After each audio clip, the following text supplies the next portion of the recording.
Hi everyone, welcome to a new Adobe Live session. Tuesdays couldn't get any better because starting today, it's Adobe Live Book Club, and I have a very special guest with us today.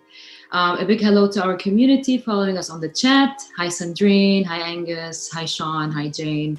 I would like to also remind everyone that if you're watching us on YouTube, switch to Behance so we can join the conversation.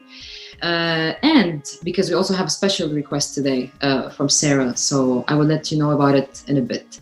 A quick reminder that Adobe Max is just around the corner, so Adobe is, for the first time, is offering the chance for everyone to register for free. I will let Tim throw in the link over there so you can register with your Adobe ID, sorry.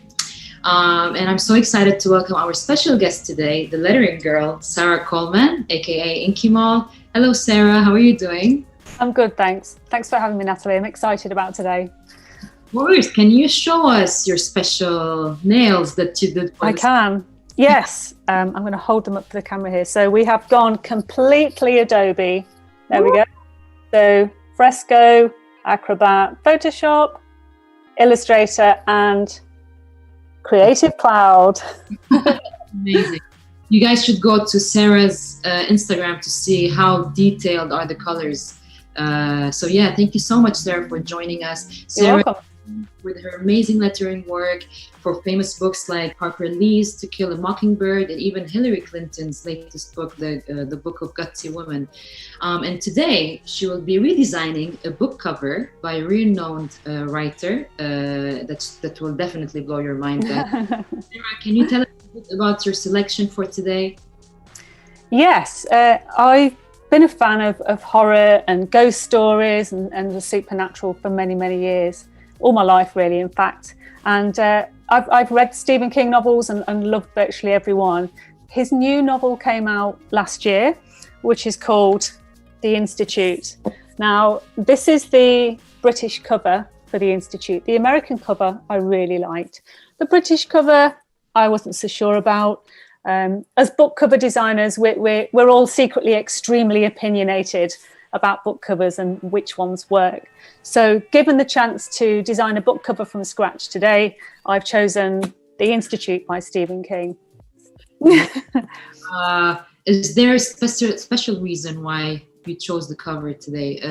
Is there a reason you weren't satisfied with the original cover? I've always wanted to design a Stephen King novel. I think every book designer has that author that they want to illustrate for. Stephen King's up there. There are other people on the list, but Stephen King's definitely somebody I think I would always like to have had a go at. Doesn't mean it's going to work out brilliantly, but you know, it's a great book, and I love everything to do with horror and suspense. And so yeah, this is the perfect one to choose, and it's October, so Yeah, of course. Yeah.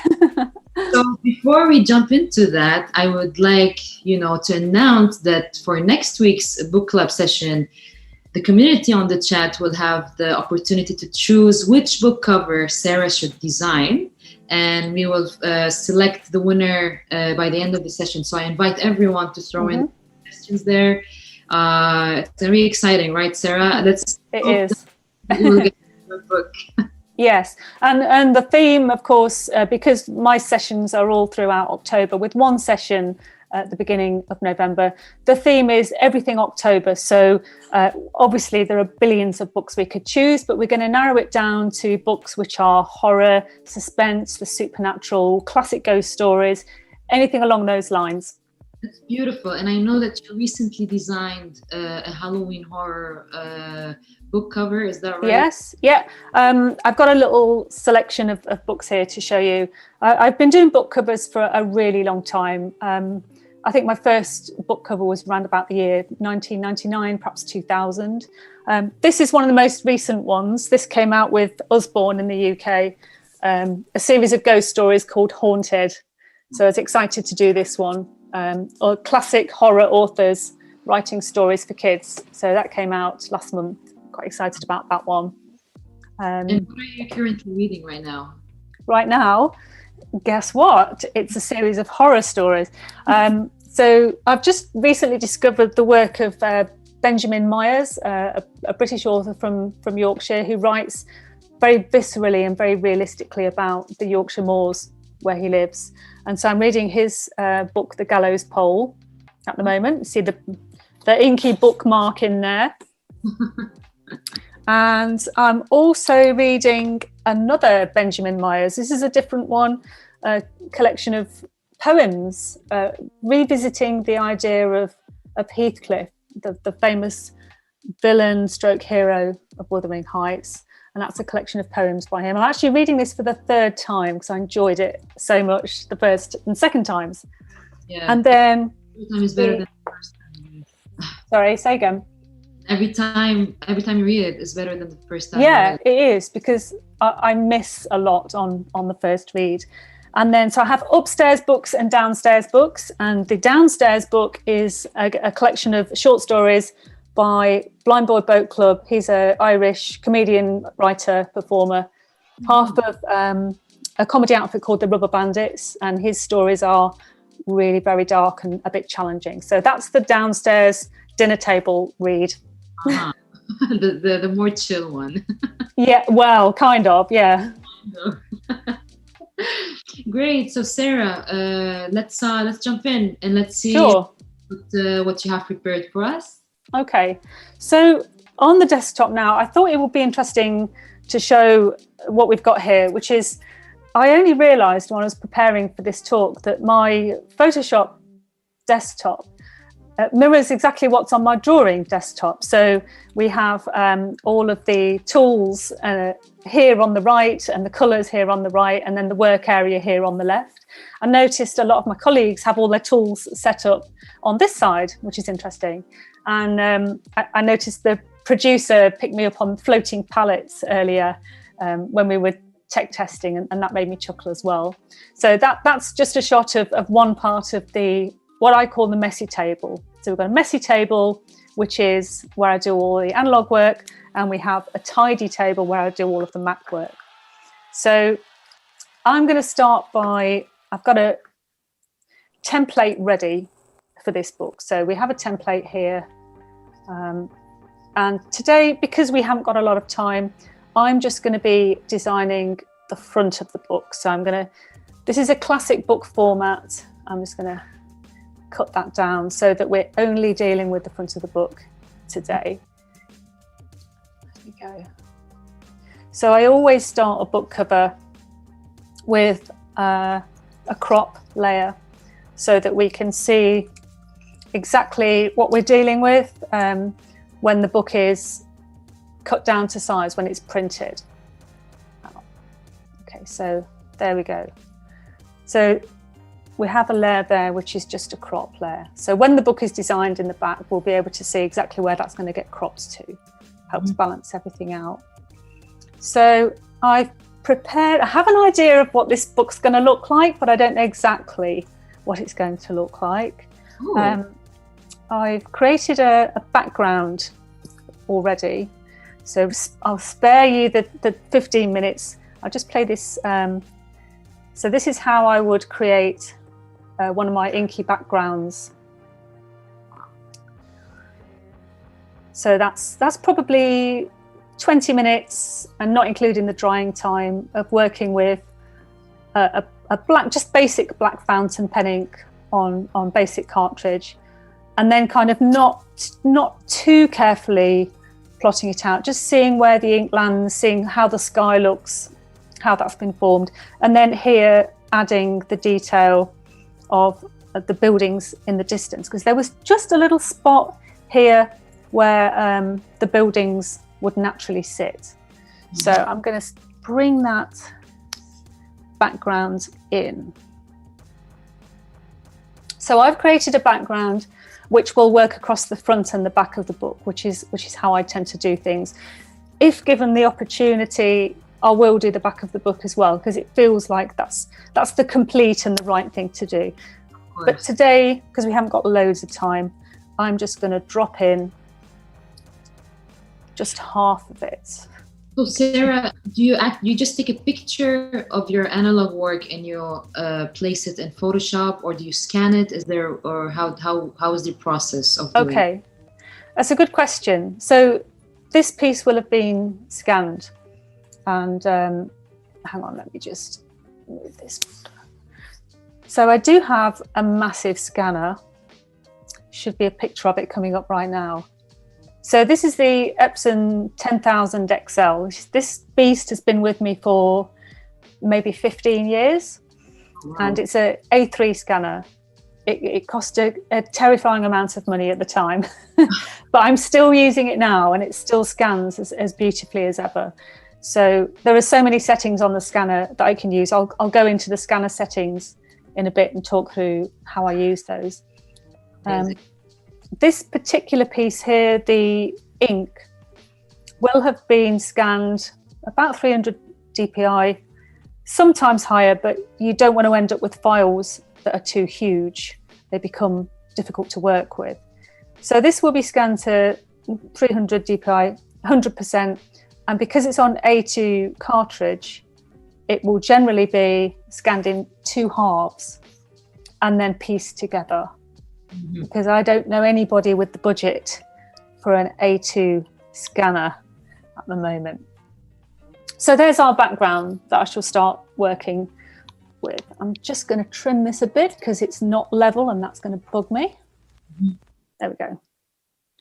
Okay. So just to remind our chat community, and that will answer Christy's doubt, Sarah is using Photoshop right now. She's not using Illustrator. In fact, Sarah during the session will let us know, how she brings both things together, her analog work into Photoshop, which is, I think, the most interesting part, because it's a bit of a challenge, I guess, Sarah, especially if you want to have that effect that you had in the analog version of your work. Yeah, it can be a bit of a challenge. I think what I've enjoyed over the years is discovering, as Photoshop's got better and bigger and cleverer, I've enjoyed learning how Photoshop can, in fact, perfectly mimic what I might do with very analog tools and equipment. There are certain things Photoshop can do, and it can be difficult sometimes to spot where my hand ends and my ink ends and Photoshop begins. So, okay, so I've got the background in. I know I want this to feel threatening and a bit scary and a bit dark. I know I want it to have a sense of impending threat. But before we go any further, what I do want in the centre of this is a big moon, a big textural moon. So if I create a moon, I like to do it this way, get a bit of the background and take that. So we get texture immediately. And we can see straight away how that looks kind of moon-like. And then perhaps Let's give this a bit more contrast and a bit more brightness just to give it a kind of a glow.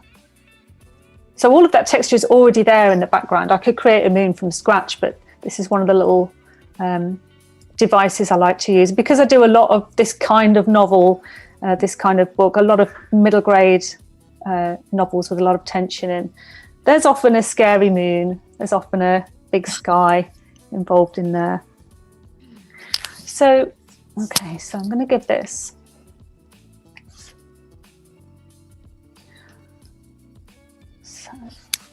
So Sarah, do you get inspired in order to design a book cover? Do you get inspired? I guess, somehow you get inspired by the story itself. Is there any moment where you don't read the book and you just design the book cover from scratch? Like, do you think reading the book will limit your inspiration? That's never happened. I always try and read the manuscript. Sometimes the book isn't even finished. Yeah. Which can be, sometimes that can be a problem, but other times it can make it slightly easier, because what will happen if it's not finished is the publisher will give me just kind of a rundown, an idea of the basic bare bones of the story. And that can really help because it just gives me enough to work with. The two scenarios that I don't enjoy are if I get the manuscript and I didn't like the book. That can be quite difficult. Oh. Because then, because that sometimes means you're sort of designing the book in a slightly cold, mechanical way. That can be helpful, but it's a shame sometimes if I've not enjoyed a book perhaps as much as I expected to. The opposite of that is when I've enjoyed a book so much that I'm almost sort of crippled because I've enjoyed it so much I'm too close to the characters, and it makes it, or the story, I've got so much invested in that story that it then becomes difficult to stay objective, because you've got to be quite objective. It's got to be about what works on the shelf, what works on Amazon at an inch high, and you can get too attached. So you want somewhere in the middle where the book was really great but you neither fell totally in love with it nor disliked it. I can imagine. So we've got two little boys on the screen here. I knew I wanted to bring in Luke, the little boy who's I think he's 12-year-old hero of the story. He's the main character in the story. So Luke was sketched out already. Hang on, let's get Luke. Cancel that. So here's a quick video of me creating the sketches of Luke. Sometimes the sketches for the basis will be done on paper. Sometimes the sketches will be done in another app based on an iPad that begins with P. Sometimes Fresco, depending on which one I'm using. But these ones were done with pencil. So, and I believe this is pure from your imagination, because this is how you pictured the boy. Yeah. This is Luke. This is Luke, the boy with telekinetic powers. Wow. Who is kidnapped and taken to the Institute of the title, where the evil woman who runs it, Mrs. Sigsby, does. I don't want to give the story away, but he has a hard time at the Institute. So he's looking quite terrified, but he's also meant to look slightly telekinetic as well. So I don't know. Do we go for the left-hand boy or do we go for the right-hand boy? I don't know if anyone has a preference on that. What do you think, Natalie? Do we go for this Luke or this Luke? What do you guys think on the chat? Tim says left. Sandrine says left. Jackie says left.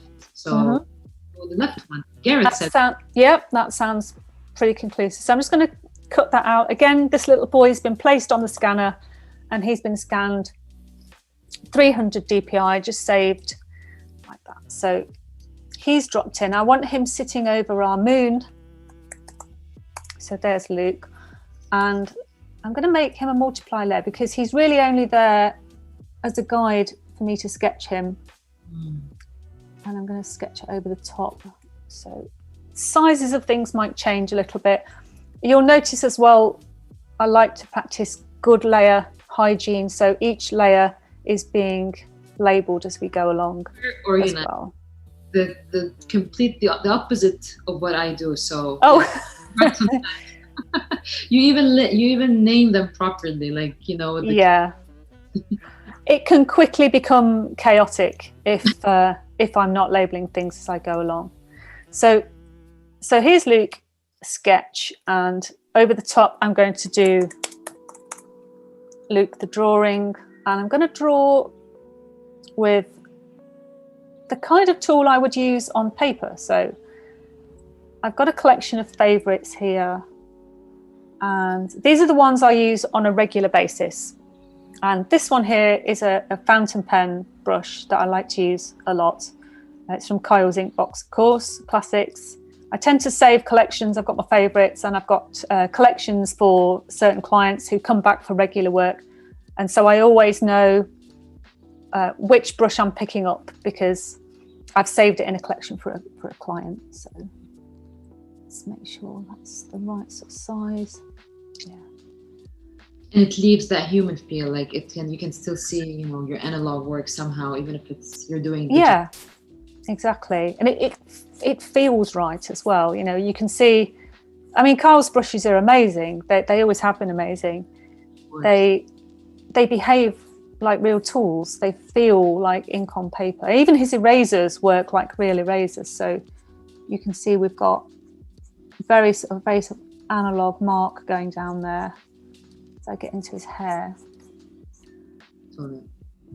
So obviously I'm doing this a lot faster than I would normally, and what we're going to end up with is probably closer to a really good rough as opposed to a cover that you would send to press.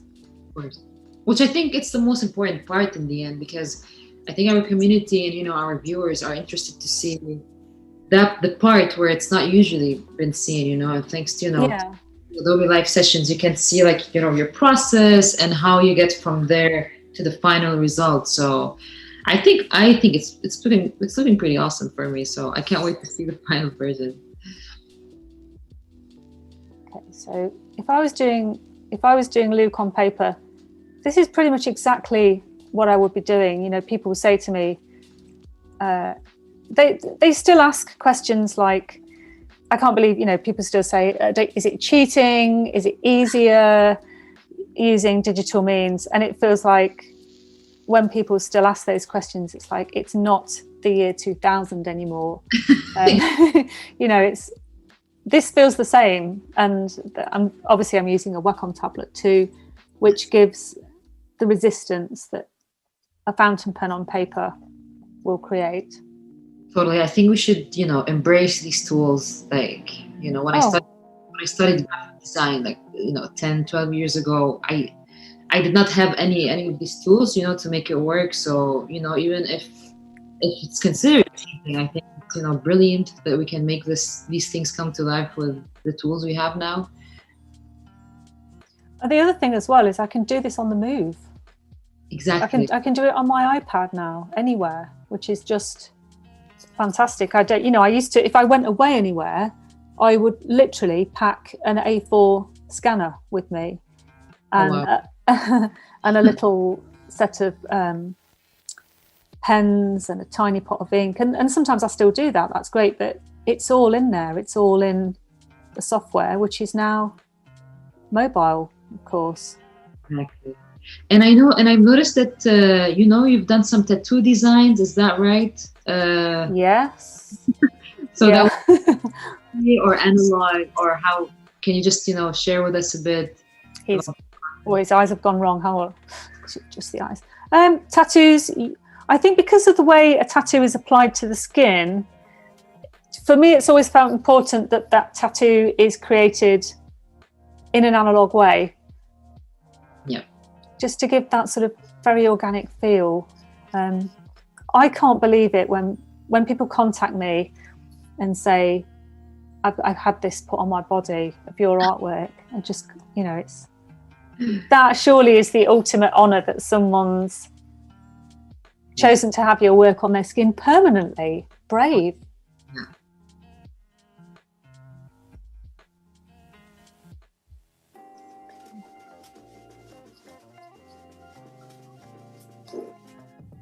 So we're receiving a lot of book suggestions.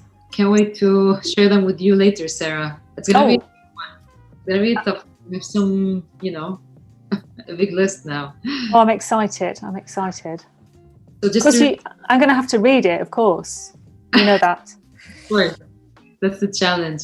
So just a reminder for those who joined us late in the session, you can throw in your suggestion of the book cover that Sarah can design for next week on the chat, and we will pick the lucky winner by the end of the session. I can't wait to see it.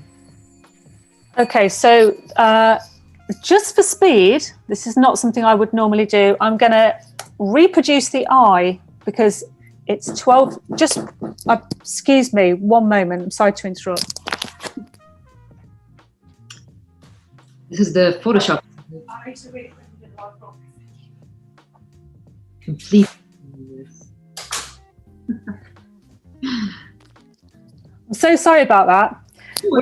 We are expecting a really important delivery of paperwork, and that was it. So I knew it. I knew it from between 12 and 1. I was just saying that we were talking about, if digital is cheating, and now we're completely cheating now by copying. Oh, we are. Yeah. But I think the basic of Photoshop, I completely embrace that. Again, it's just the speed. I mean, I looked over and saw 12:24 and thought I'm getting really carried away with these eyes. So let's crack on.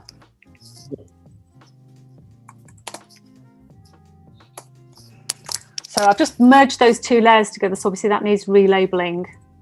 So I know that we're still dealing with Luke, the art.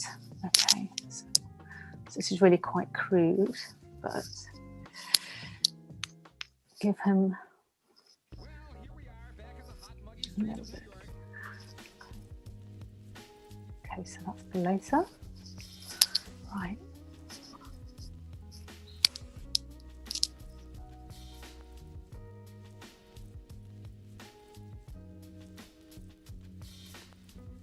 So I always feel like if I'm drawing a person, as soon as I've got the eyes in place, it feels like that I've got them then. I've got the character in front of me once I've got that eyeballs done. Yeah, I think, these are like the most important elements that can define the expressions, I guess, right? Yeah, I think once you've got that locked down, you've got that person staring back at you, then you've kind of got them. We have John in the chat saying that the nose is the hardest part of the face. Is that right? Or do you have... Yeah, noses are hard. He's right. Noses are really difficult, especially when the face is from a different angle. If the nose is, you're looking down at the nose, that can be really hard. He's right. Especially when you're rushing as well. Have some time. No rush. Okay. I want to try and get this looking as close to a finished cover as we can. So let's check how he's looking. All right, so this little guy is tired. He's terrified, so I'm going to put those tired eyes in. Poor lad.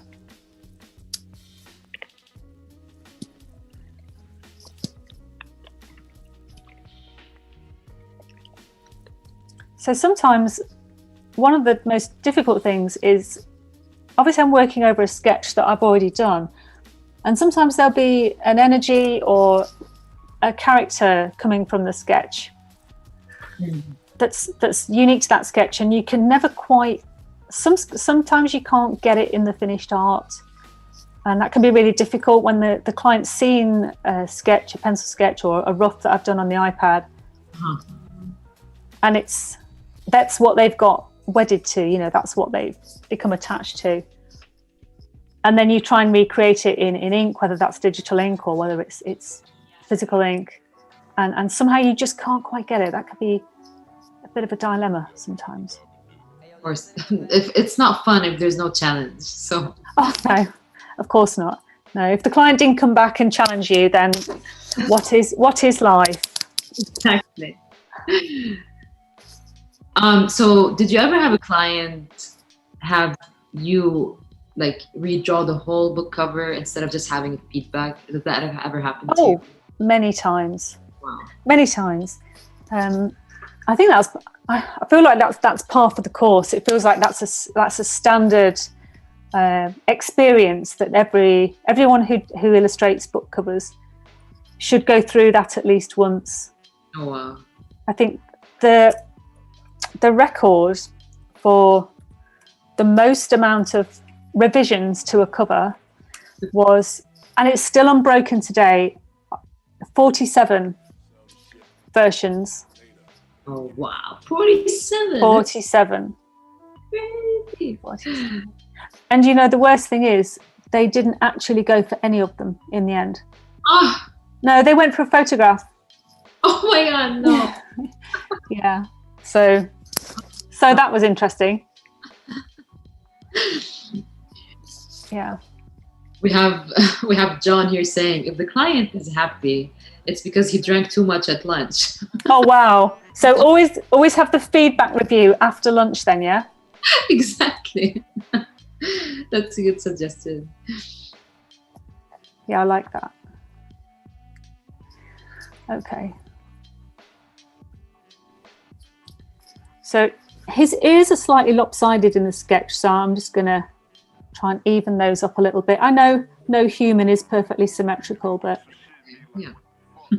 when a character is staring at you intently like this, it's much more noticeable if something's not quite right. So, okay, so I'm going to give him a neck. Okay. So we would have rather more finished kind of art for a finished cover that's going to press, but so this is more like the kind of cover I would create where I want to give the clients perhaps seen the sketches, they've liked the idea, and they've got to the point where they're saying, we like this one, can we see it in a much more developed form? And this is kind of the stage of that I'm reproducing, where we kind of know what we're going for and we just need to work it up before we go for the final. So it's kind of where we are with this.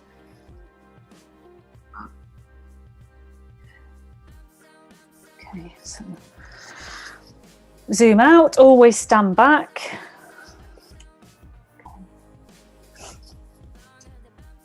All right, so look.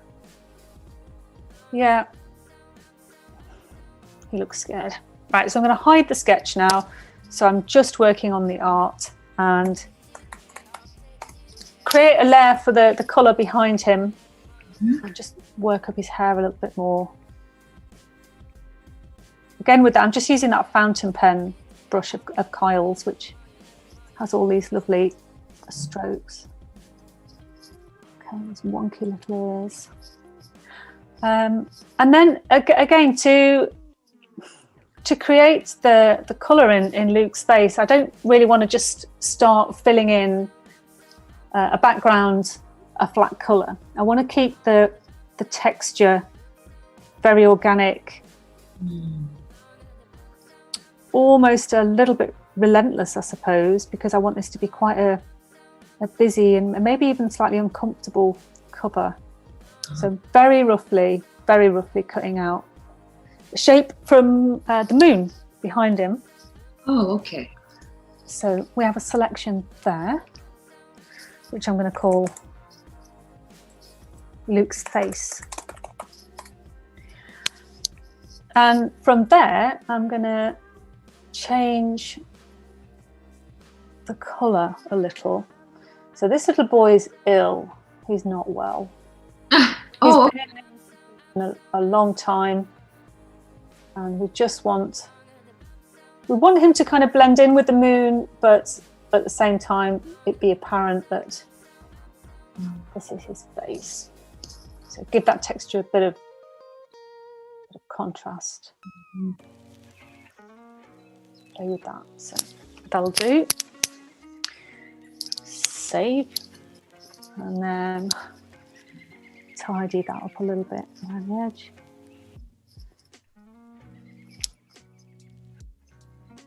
You know, Sarah, I also noticed that, but Sean from the chat said that it's amazing how you never rotated the canvas. It's just, it's brilliant because usually when I draw, like I have to kind of like, you know, just move my drawings around, but it's just amazing how, you know, you kept on there drawing the voice face. Oh, okay. Nice to hear that. Yeah. I usually do a lot of zooming in and out like this because you've got to imagine when the book's on Amazon, that's the kind of size that the cover's going to be reproduced at. So you need to see, is it going to work when it's absolutely tiny? Exactly. Okay, so we've got Luke's face and put the colour here. He's in desperate need of some eye colour now. So I'm going to go for something something a little bit mesmerising. He doesn't say what colour his eyes are in the book, but I'm going to go for a kind of unnatural green, which I'll probably tone down a little bit after. Okay.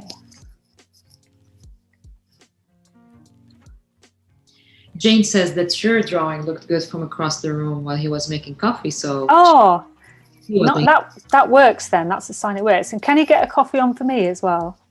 Yeah. Mine's gone cold. One more for me too, please. 2 coffees, please. Okay. Okay, so let's get a. Wow, I can totally feel the vibe of the book already. I have no idea what it is. I can totally feel it. I love it. Well, I think instantly what I'm feeling about this is I do a lot of book covers for young adults and middle grade. So middle grade is kind of 11-year-olds and young adult is basically teen fiction. So I guess anything from kind of 12 to 18 would be young adult. And I realised straight away this is kind of looking like if Stephen King was adapted for the teen market. It's already got a sort of unintentional like comic feel to it, like it's a graphic novel or something rather than an adult book. So let's not get too carried away with these eyes. Of course, all eyes look dead until you get that little bit of sparkle in them. So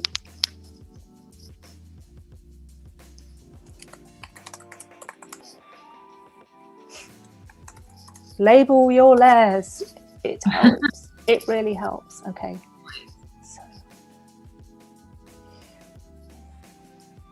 So we're going to try and bring these eyes a little bit to life. Oh, my Wacom's got a little glitch in it at the moment.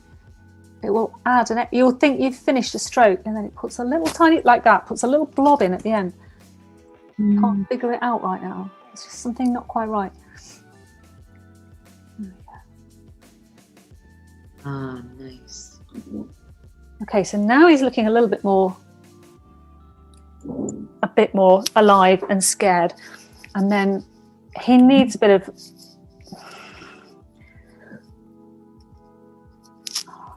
he needs a bit of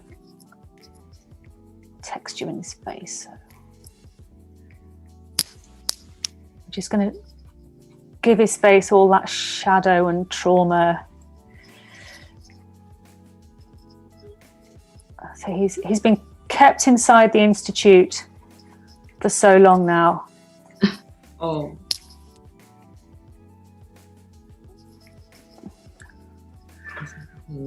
Crazy good. I actually want to read the book right now. Oh, it's definitely worth it. Yeah. Of course, I've done that thing, which I often do. I read the end in the shop because I wanted to know what would happen. Like, should I buy this book? There's only one way to find out. Read the end. So I read the end, but it's not spoilt it for me. It's kind of made me want to read it even more because I know how it ends and I want to know how they get to that end. Do you know what I mean? Okay, so he's looking quite poorly now. Maybe a bit too zombie, I'm not sure. Even better. Even better. So I'm going to give him a little bit of lip colour. Okay, so got to get this right. Easy to overdo lips and have them look like they've got lipstick on. Yeah, that's the tough part. Just some shadowing, I guess. Yeah, just the most subtle of colour. Oh, that's an interesting question from Gareth. Would you be doing some typography work or lettering work? Sorry, in your upcoming sessions, because I know you're going to be joining us for 4 weeks. Yeah, I am. Yeah. Oh, yes. Lettering will be covered, and it's touched on in this one because, of course, every cover needs a title and an author. But specifically in a future session, yes, I'll be doing a cover which I shall tackle as all typographic, and creating that lettering digitally for that one as well. Amazing. Okay, so just stand back from that a moment. Is he too zombie? I don't know. I don't think so. No. I like his vibe. He looked tired, terrified, but ready to escape. He's sick though inside. He is. Yeah, he's having a hard time. That's fine. Okay. You're judging that. All right, so let's put Luke in his own folder. So just going to give him a bit of hair colour, and then I can move onto the rest of the cover. The most important bits, really, the title and can't wait to see that one. Name. Okay, let's try this sketching. That's actually what I wanted to ask you as well. So I noticed that you work first on the background, and then you decide to work on the title. Or is it always like that, or do you sometimes work on the title before and then you work on the background of the cover? Interesting. I think it varies from book to book. I'm not sure I have a rule. Yeah. Sometimes the only thing that makes sense in the beginning of a book cover is the type, the lettering is the only bit that will make sense. So you work with that. In the latest book cover, Haunted, that you designed, big tree, and then you decided to kind of like integrate the title in there in the tree branches. So I guess one thing helps another. Yeah, well, actually, that book cover is an exception because the thing came fully formed. So the tree with the author names as branches kind of came as one fully formed concept. So the tree and the names were created as a whole. So this is rather crude hair that I'm putting in here, but I don't know who has blue hair naturally aged 12, but this is Luke, who has special powers, so anything. Exactly, yeah, exactly.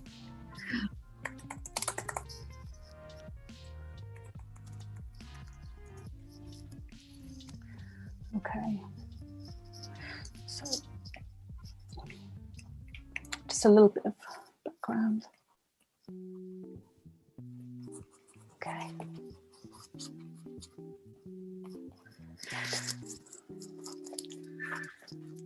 Oh, with some light blue in there.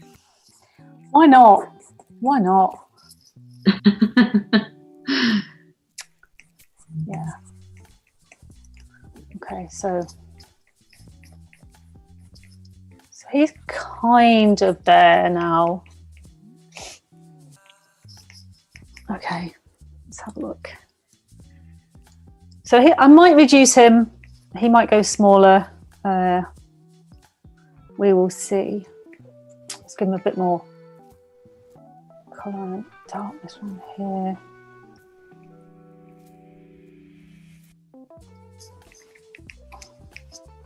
One thing I do want to do, of course,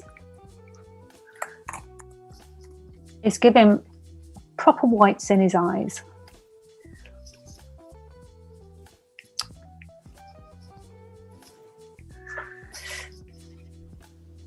Are you currently working on an interesting project that you can share with us, Sarah, or? Yes. Yes, I am. Yeah.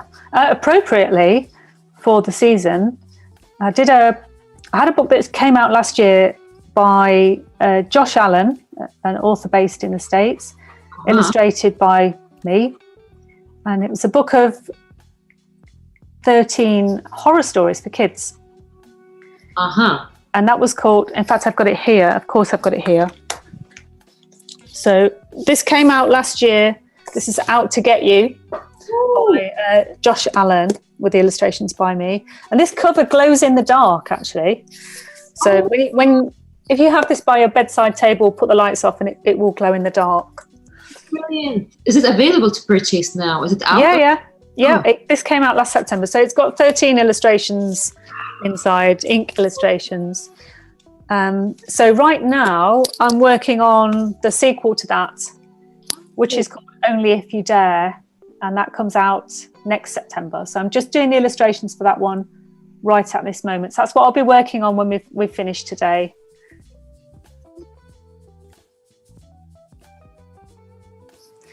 Okay.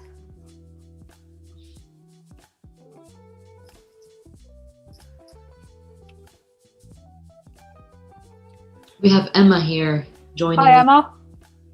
Tell me what's your amazing, crazy nails.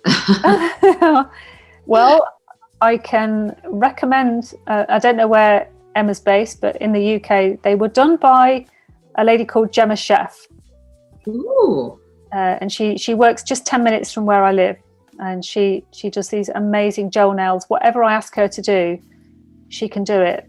Just doesn't matter. It doesn't matter how challenging it is. She gets on with it. She's great. Shout out to this amazing woman then. Shout out to Gemma, indeed. Yeah. Okay. Okay, so I could do more on Luke's face, but I'm going to leave it there for now. And I'm going to bring in, we need a title.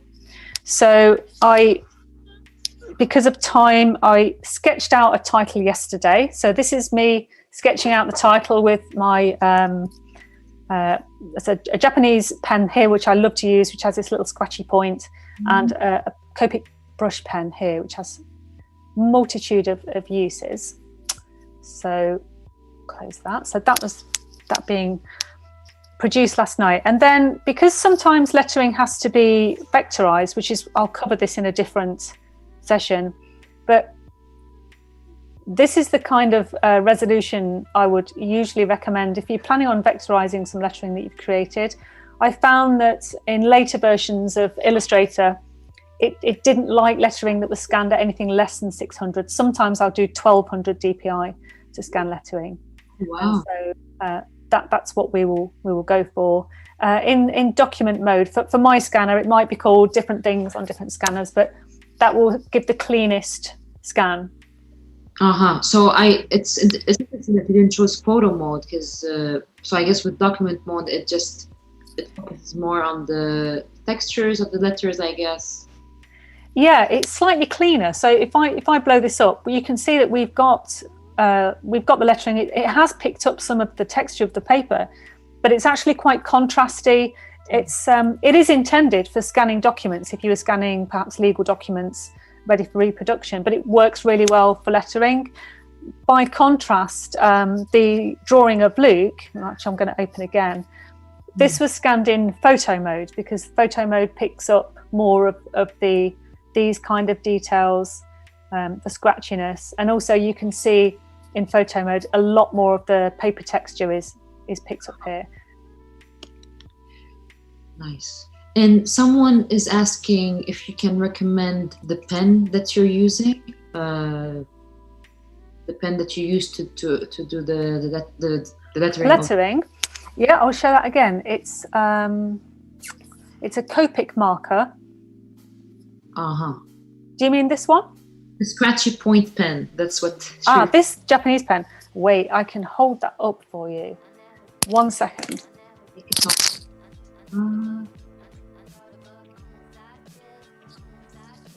Okay, here is the actual pen. I did buy this in Japan. I don't know where you would get them from here, but that is the pen. If you speak Japanese, you can probably see what that says. Thank you so much. They have these distinctive lids as well. So we want to get rid of the white, so I'm going to select that and a similar texture, and very crudely just get rid of that for the purposes of this cover. Usually I would get in there, take out all of these bits. If I'm not vectorizing, let's say for purposes of time, I'm going to leave this unvectorized for now. Turn this white.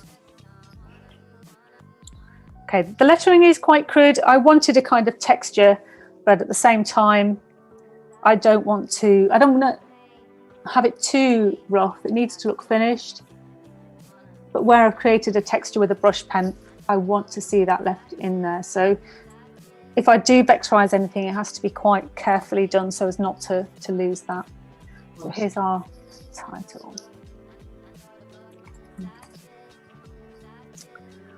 And then what I want, I think, is, because the Institute is set in the middle of the woods, we're going to have these branches framing poor Luke's face. I'm interested to know if anyone watching has actually read The Institute. Has anyone read? Yeah, has anyone read the book? Let's see.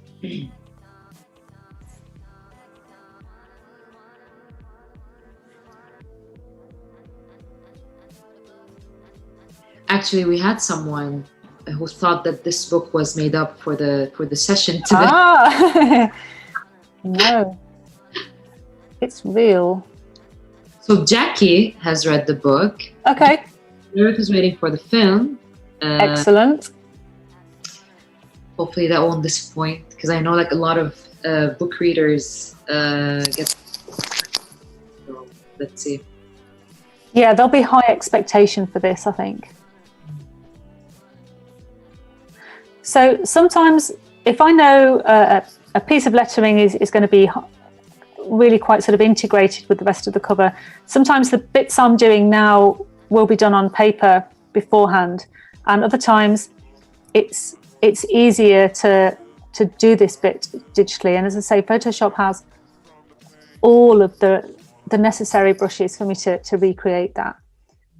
Again, this is happening quite crudely and quite quickly, but we're kind of forming the impression of how this might look. So we've got tree branches that also meant to look a bit like lightning bolts, maybe. But this would be of a good enough quality to go to a sort of quite an advanced sales meeting quite far down the line in a book cover. You would go for something that's like this. It's quite well developed, but it wouldn't be good enough to actually go to press. But you wouldn't be far off. You know, if this book cover was approved at this point, you would go away and sort of tidy everything up and make sure your colours were perfect and so on. So leave that there for now. Save. Cool. Loving this. And then we've got Stephen King to add, the big name that's going to sell the book. So I made some Stephen Kings earlier with my ink pens. Oh, that's absolutely beautiful. Oh, okay. So you have two options here. Oh, I think we have 4, mate. Did I do 4? Maybe 5.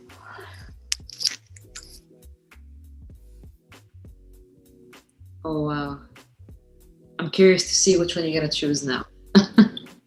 Well, I've got a preference. I don't know if other people have a preference. I know which one I like. Let's see. Anyone in the chat community want to vote on which... But they have numbers, actually. Oh, 1, 2, You made this so much easier for us. What are we gonna choose for today? We have middle. Middle is number 4. First one is okay, so we have number 4, another number 4. We have another number 4. Wow. One last chance. 4. Okay, let's go. 4 it is. 4 it is. Excellent. Okay, so again, not getting into the vectorizing and working with lettering in Illustrator today. That's for another session. For this one, I'm just going to chop it out, drop it in, and yeah.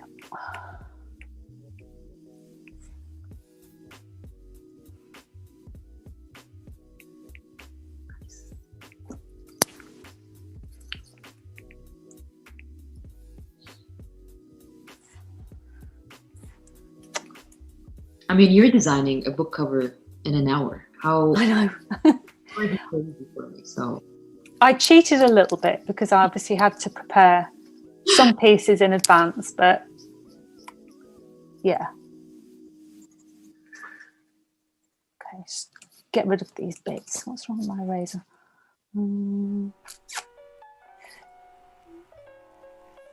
Okay.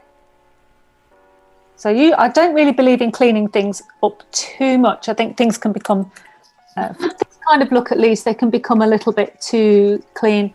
But now we will go with, let's get this to size. Okay. Okay, so that's quite big.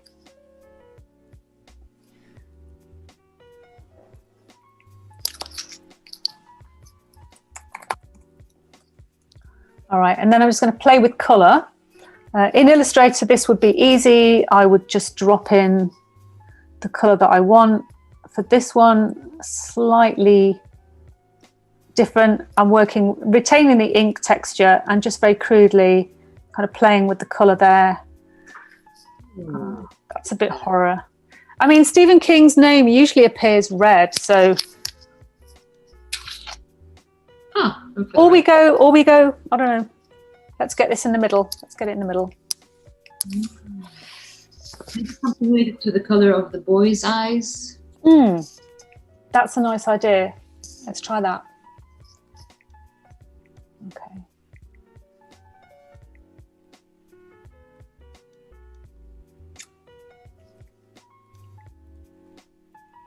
Ooh. Love that. So, you know, I'm not doing anything massively technical here. I'm just working with the textures that I've already created with the ink, and then just going with the sliders to make the right colour. What do you think, Natalie? Beautiful. I love this. Should we stick with the green? Personally, we have a preference for the red one from Mona here. Okay. Well, this is what I would do for a client. So I would say we have the title in green. I'll make another layer and I'll make a red version, and then the client would receive both. And the client would be able to then choose. And compare both versions. Yeah. So again, keeping those layers organized, so then we can decide, oh, what's happened to the green? What have I done? Oh, I didn't save it. All right, I'm going to go and do that green again. Yeah. We have the chat, the community vote for that one. Once you have them. All right, so green or red? Green or red, guys. Last decision to make today. Let's see. I'm more keen to the green one. You are? Okay. Well, you're hosting, so we'll go green. We'll go green. Well, actually, we have Dan, Tim for the green one. Angus. Okay, perfect. Green. So you've got backup. Okay. All right. So one last thing to... Oh, I know what I haven't done. Okay. So see, now we have a dilemma that we need another hour for. Behind here, we have the institute itself, the building. So I'm just going to add what I wanted to put in at the beginning, some very tiny lights in the windows of the Institute. Wow. You'd only notice if you were looking. For the small little details. Yeah, and you may not even see them behind the title, but if we had more time, we would work on getting everything to fit. And we would work on getting everything to fit perfectly so that the windows were showing. Okay, I've lost the windows.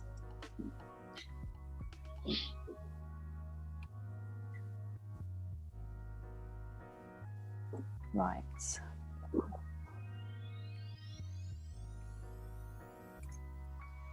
Oh, so cute. Okay. All right. Yeah, you can see the dilemma there. We've got the building showing up not too clearly. But if I move the letter I, if I do this, kind of delete a little bit of that, then we've got a...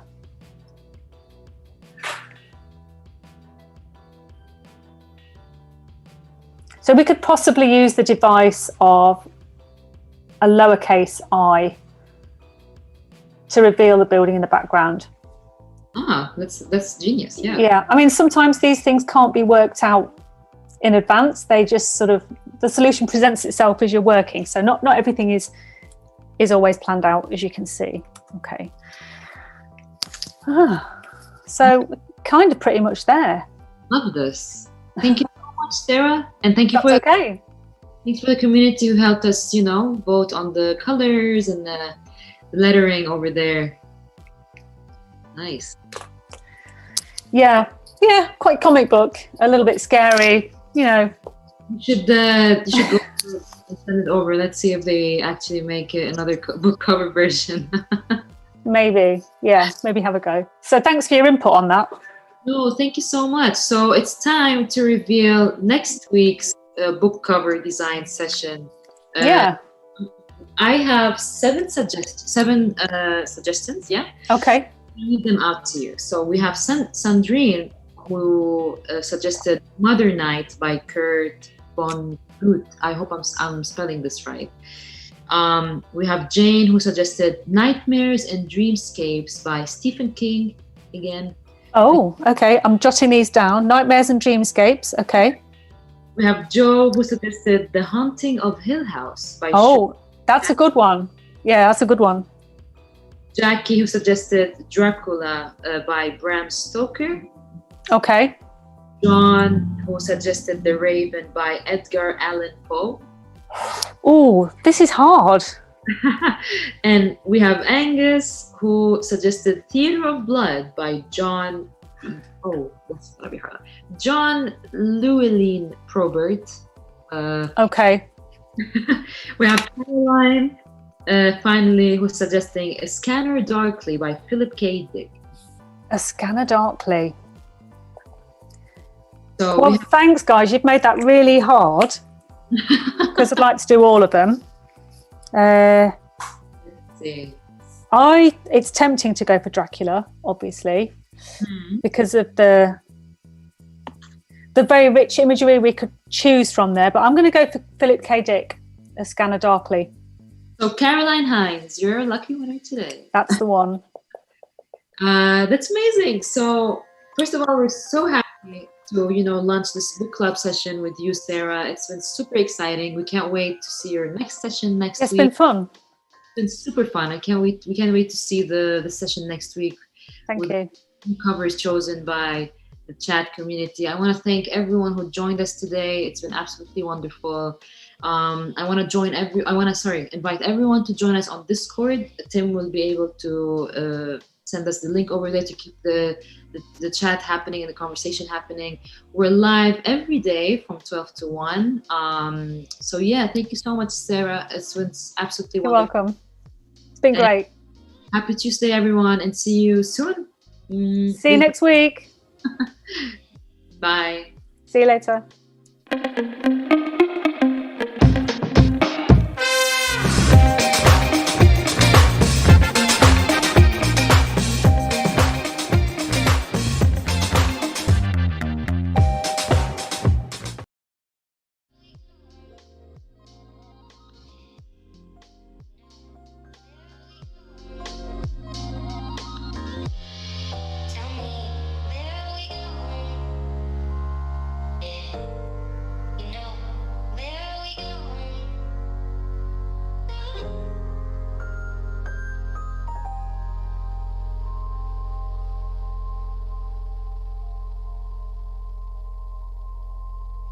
you.